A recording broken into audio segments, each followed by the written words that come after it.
So, telling you about my son, here's a picture of him. This is Ryan, he's 10 in April. Does anyone know what he's got in his hand? Yeah, maggots, that's right. So I used to go fishing as a kid and I used to absolutely love it. Stopped going fishing when I was about 15, found other things to do. Later on, son came along, thought, right, it's time to get him back into fishing. So I went along, bought the rod, bought some maggots. I opened the maggots. Has anyone smelt them? They're nauseating, aren't they? Now, when I smelt the maggots, I wasn't nauseated.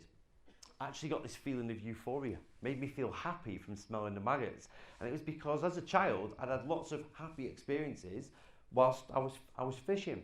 Now, you've all had that happen before, maybe not with stinky maggots, but maybe it's happened because a song came on the radio, or you smelt something and you heard a noise. It reminds you of a holiday you went on, or the smell reminds you of bonfire nights. And that happens because of your amygdala, a part of your brain which initially scans for threats, it protects us, but it also makes emotions and it maps them to things that have happened. So again, I go and talk to organisations about restraint, and I try and say to them, let's stay away from things like floor restraints. Let's stay away from these single person restraints. Yes, it's because it could be unlawful, but there's a bit more to it than that. We have to consider taking hold of somebody and wrapping our arms around them or holding them on the floor, and we have to consider other aspects, such as torture. Now, let's say you're a child who's gone through some kind of trauma early on in life, physical or sexual, and somebody puts you in a similar position than you were put in by your abuser.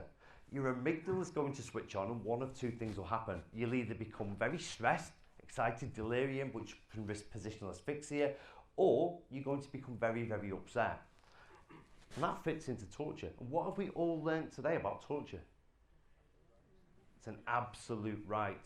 So things like broken bones, broken arms, we can all talk about reasonable force, and you understand the rules on reasonable force, but when it comes to restraint, it can be a first resort because it could be instinctive, but realistically we should try and make it a last resort. And we should, just because we have the power to put our hands on someone or remove someone from a class, we've got to ask ourselves, is it absolutely necessary?